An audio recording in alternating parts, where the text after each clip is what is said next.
CLR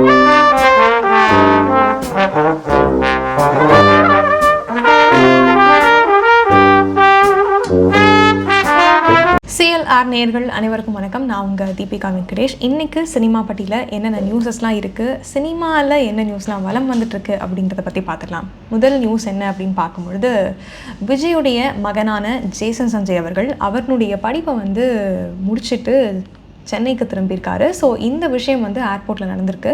இவர் அங்கேருந்து வெளியே வரும்பொழுது எல்லாருக்கும் ஹாய் காமிச்சிட்டு வணக்கம் சொன்ன விதம் எல்லாரையுமே கவரும் வகையில் இருந்திருக்கிறதா சொல்லப்பட்டிருக்கு. ஸோ அவர்கிட்ட அடுத்த இளைய தளபதி நீங்கள் தான் அப்படிங்கிற மாதிரியான கேள்விகளும் எழுப்பப்பட்டிருக்கு. ஸோ அதுக்கு ரொம்ப சிரிச்சுட்டு நார்மலாக அவர் கடந்து போயிட்டு தான் சொல்லப்பட்டிருக்கு. இதுக்கப்புறமா அவர் படப்பிடிப்பில் களமிறங்க போகிறாரு. அதுவும் நடிப்பில் இல்லை, டைரக்ஷனில் இறங்க போகிறாரு அப்படிங்கிறது ஏற்கனவே வெளிவந்த தகவல் தான். இப்போ அவர் படிப்பை முடிச்சிட்டாரு. ஸோ என்ன மாதிரியான விஷயங்களுக்குள்ளே இறங்க போகிறாரு அப்படிங்கிறத பொறுத்திருந்து பார்க்கலாம். அருண் பிரபு இயக்கத்தில் சக்தி திருமகன் அப்படிங்கிற படம் விஜய் ஆண்டனி நடிப்பில் வெளியாச்சு. ஸோ இந்த படம் ரிலீஸ் ஆகி போயிட்டு இருக்கு. இந்த படத்தினுடைய காப்பிரைட்ஸ் தலைவன் அப்படிங்கிற படத்துக்காக நான் எழுதி வச்சிருந்தேன் அப்படின்னு சொல்லி சுபாஷ் சுந்தர் அப்படிங்கிற எழுத்தாளர் ஒரு கம்ப்ளைண்ட்டை முன் வச்சிருக்காரு. காப்பி அடிக்கப்பட்டிருக்கு அப்படின்னு சொல்லி ஒரு வாதத்தையும் முன் வச்சிருக்காரு. இதுக்கு டைரக்டர் அருண் பிரபு என்ன சொல்லியிருக்காரு அப்படின்னு பார்த்தீங்கன்னா, இது என்னோட கதை, எந்த கதையும் பார்த்து நான் இதில் காப்பி அடிக்கலை. ஸோ என்னுடைய முழு யோசனையில் தான் இந்த கதானது எழுதப்பட்டிருக்கு அப்படின்னு சொல்லியிருக்காங்க. விஜய் ஆண்டனியோட ரசிகர்களும் விஜய் ஆண்டனிக்கு தான் சப்போர்ட் பண்ணுற வகையில் இது ரொம்ப நல்லா இருக்கு படம் அப்படிங்கிற மாதிரியான பதில்களை தான் சொல்லிட்டு வராங்க. மாரி செல்வராஜ் இயக்கத்தில் பைசன் காலமாடன் அப்படிங்கிற படம் பயங்கரமாக ஹிட் அடிச்சிருக்கு அப்படின்னு சொல்லலாம். ஸோ இந்த படத்தில் துரு விக்ரம் அவர்கள் நடிச்சிருக்காங்க. இந்த படம் இன்றளவில் எவ்வளவு வசூல் ரீதியாக சாதனை புரிஞ்சிருக்கு அப்படின்னு பார்த்தா 39.80 கோடி ரூபாய் அளவுக்கு சாதனை அப்படின்னு சொல்லப்பட்டிருக்கு. 14 நாட்கள் அப்படின்னும் பொழுது 15வது நாள் கண்டிப்பாக இதனுடைய ரீச் ஆனது 40 crores டச் பண்ணும் அப்படின்னு சொல்லி படக்குழு எதிர்பார்த்துட்டு இருக்காங்க. ஸோ இந்த படம் ஒரு பக்கம் இருக்க, அப்பாவாக இருக்க விக்ரம் அவர்கள் ரொம்ப நெகிழ்ச்சியோட பதிவிட்டிருக்காரு. யூ மேக் மீ ப்ரவுட் அப்படின்னு சொல்லிட்டு பைசன் படத்தரப்போ இவர் துரு அவர்கள் ஒர்க் அவுட் பண்ண வீடியோஸை போட்டு ஸோ நான் ரொம்ப ப்ரௌடாக ஃபீல் பண்ணுறேன் அப்படின்னு சொல்லி நெகிழ்ச்சியோட ஒரு பதிவை போட்டிருக்காரு. ஸோ பைசன் ஒரு பக்கம் இருக்கும்பொழுது டியூட் படம் எந்த அளவுக்கு இருக்குது அப்படின்னு சொல்லி பார்த்தோன்னா, பிரதீப் ரங்கநாதன், மமிதா பைஜு இவங்க 2 பேருமே நடிச்சிருக்க இந்த படம் ரிலீஸ் ஆகி மொத்தமாகவே இந்த படத்தினுடைய பட்ஜெட் அப்படின்னு பார்க்கும்பொழுது 25 to 30 கோடி ரூபாய் அளவுக்கு செலவு பண்ணதாக சொல்லப்பட்டிருக்கு. ஆனால் இந்த படம் தமிழ்நாட்டில் மற்றும் 69 கோடி வசூல் ரீதியாக சாதனை புரிஞ்சிருக்கு. வேர்ல்டு வைடாக பார்க்கும்பொழுது 104 கோடி ரூபாய் அளவுக்கு வசூல் ரீதியாக சாதனை புரிஞ்சிருக்கு. ஸோ டியூட் படம் அப்படின்னு சொல்லும் பொழுது மியூசிக் அப்படிங்கிறத கண்டிப்பாக பேசியே ஆகணும். ஸோ சாய் அபியங்கரோட மியூசிக் இந்த படத்தை இன்னும் வேற லெவலுக்கு கொண்டு போயிருக்கு அப்படின்னு சொல்லலாம்.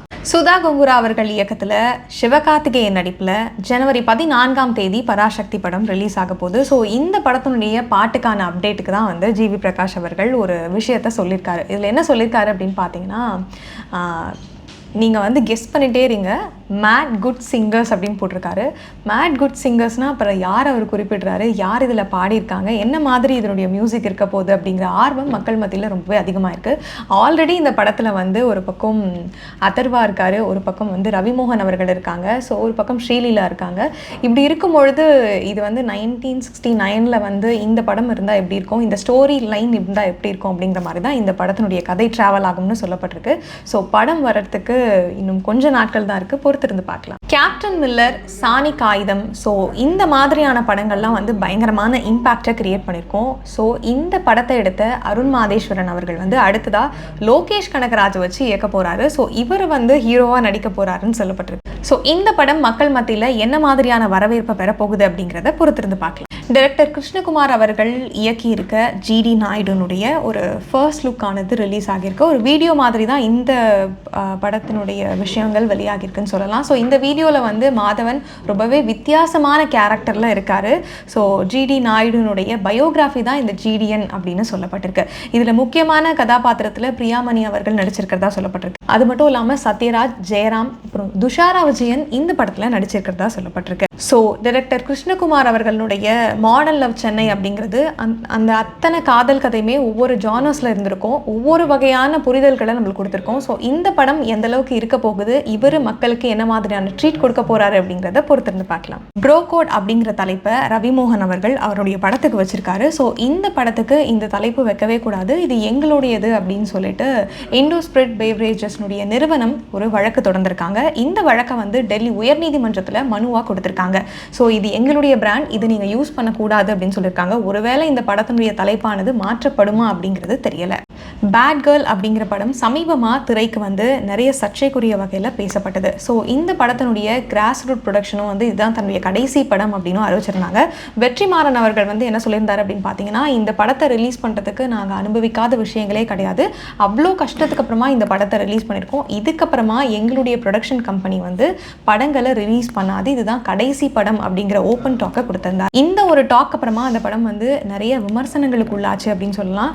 ஸோ இந்த படத்தில் அப்படி என்னதான் இருக்குது, இவங்க கடைசியாக வந்து இதை நிறுத்துறாங்களே அப்படின்னு சொல்லி அந்தளவுக்கு ஈர்ப்புகளும் இந்த படத்து மேலே இருந்துச்சு. ஸோ இந்த படம் தேட்டரில் ரிலீஸ் ஆகி நவம்பர் 4ஆம் தேதி OTTயில் ரிலீஸ் ஆக போகுது. இன்றைக்கி சினிமா பட்டியில் நிறைய சினிமா சம்மந்தப்பட்ட செய்திகளை பார்த்துருப்போம். ஸோ வந்து துருவ் விக்ரம் நினச்சி விக்ரம் அவர்கள் நெகிழ்ச்சி தெரிவித்ததாக இருக்கட்டும், ஜேசன் சஞ்சய் அவர்கள் இயக்குனராக அறிமுகமாக போகிறதா இருக்கட்டும், பேட் கேர்ள் அப்படிங்கிற படத்துக்கு வந்து விமர்சனங்களாக இருக்கட்டும், ஸோ நிறைய விஷயங்களை பார்த்தோம். இதே மாதிரி இன்னொரு சினிமா பட்டு நிகழ்ச்சியில் நான் உங்களை சந்திக்கிற வரைக்கும் சைனிங் ஆஃப் தீபிகா வெங்கடேஷ்.